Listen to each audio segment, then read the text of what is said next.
धन्यवाद अध्यक्ष महोदय, आपने मुझे बेहद महत्वपूर्ण चर्चा पर अपनी बात रखने का अवसर दिया। आज मैं बड़े ही दुख के साथ ये बात कहना चाहती हूँ कि जो महिला विधेयक इस सरकार ने 2023 में पास किया था, आज फिर से उसको लेकर आने की और उसको डीलिमिटेशन और सेंसस के आड़ में छुपाने की जो कोशिश की जा रही है, ये इस देश की महिलाओं के साथ ये सरकार फिर से एक धोखा करने जा रही है। पहले 2034 में इन्होंने इसके इम्प्लीमेंटेशन को कहा, अब भी इनकी नीयत 2029 में इस बिल के इम्प्लीमेंटेशन की नहीं है। ये चाहते हैं कि ये लोग सिर्फ डीलिमिटेशन और अपने हिसाब से करने जा रहे सेंसस के आधार पे महिलाओं को उनके अधिकार देने से रोके। आज चिंता महिला आरक्षण की नहीं है। महिला आरक्षण बिल तो सर्वसहमति के साथ इसी सदन में 2023 में पास हो चुका है। चिंता इस बात की है कि आरक्षण की आड़ में मन मुताबिक डीलिमिटेशन से कैसे राजनीतिक लाभ उठाया जाए। माननीय अध्यक्ष महोदय, वर्ष 2023 में इसी सरकार ने देश को बताया था कि महिलाओं का आरक्षण केवल नई जनगणना और परिसीमन के बाद ही लागू किया जा सकता है। इसे न्याय और सटीकता के लिए आवश्यक बताया गया, लेकिन अब मात्र 3 वर्षों के भीतर वही सरकार कह रही है कि नई जनगणना की कोई आवश्यकता नहीं है। इन 3 वर्षों में ऐसा क्या बदल गया? क्या संविधान बदल गया या सरकार की प्राथमिकताएं बदल गई? ये अचानक आई तत्परता महिलाओं के लिए नहीं है, बल्कि चुनावी लाभ के लिए है। पश्चिम बंगाल और तमिलनाडु जैसे राज्यों में चुनावी प्रक्रिया चल रही है, इसीलिए सरकार का यह बदलाव किसी ठोस बुनियाद पर आधारित नहीं, बल्कि शॉर्ट टर्म पॉलिटिकल माइलेज पर आधारित है। पहले कहा गया कि अपडेटेड आंकड़ों के बिना प्रतिनिधित्व अन्यायपूर्ण होगा, और आज उसी सिद्धांत को नजरअंदाज किया जा रहा है। ये और कुछ नहीं, सिर्फ और सिर्फ पॉलिटिकल अपॉर्चुनिज्म है। माननीय अध्यक्ष महोदय, इस विधेयक की सबसे बड़ी खामी यह है कि सरकार जानबूझकर पुराने आंकड़ों का उपयोग करना चाह रही है।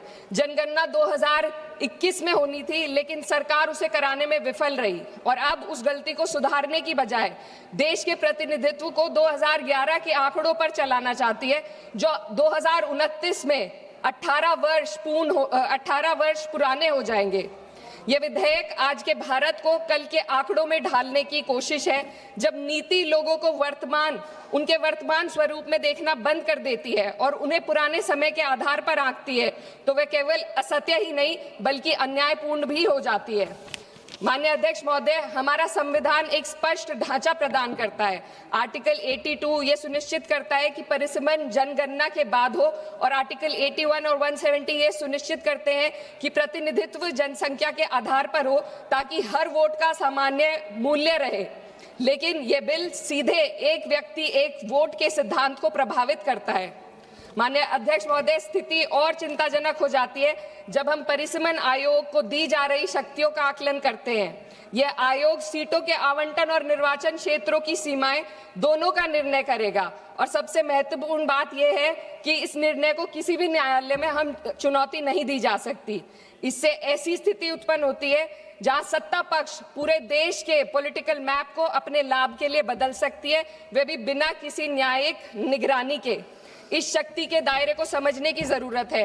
आज सीमाएं तय करेंगी कि कौन किसका प्रतिनिधित्व करेगा, किस समुदाय की आवाज सुनी जाएगी और किसकी नहीं। महोदय, डेमोक्रेसी में पावर के साथ साथ चेक और बैलेंसेस होना बेहद जरूरी है। सरकार एक ऐसी संरचना बनाना जा रही है जहां पावर केंद्रित हो और जवाबदेही अनुपस्थित हो, और जब इतनी व्यापक शक्तियां बिना किसी निगरानी के दी जाती है तो ये केवल एक तकनीकी चिंता नहीं रहती, ये प्रतिनिधित्व की निष्पक्षता को प्रभावित करती है। माननीय अध्यक्ष महोदय, ये विधेयक लोकसभा की सदस्य संख्या को 50% बढ़ाने की बात करता है, लेकिन इतनी बड़ी वृद्धि संसदीय कार्य प्रणाली में किसी सुधार के इस सदन की प्रभावशालीता को कम कर सकती है। एक सदस्य के बोलने का समय घटेगा, समितियों के संचालन को कठिन हो जाएगा, और छोटे दलों के लिए अपनी बात रखना और चुनौतीपूर्ण होगा। मेरी मांग है कि सरकार संसदीय सत्रों के नंबरों को भी बढ़ाने का पहले गारंटी दे। अध्यक्ष महोदय, मैं बहुत जरूरी बात रखना चाहती हूँ, 2 मिनट दीजिए। महिलाएं कोई होमोजेनियस ग्रुप नहीं है, ये एक समान एक रूप समूह नहीं है। उनकी वास्तविकताएं जात, वर्ग और सामाजिक पृष्ठभूमि से निर्धारित होती हैं।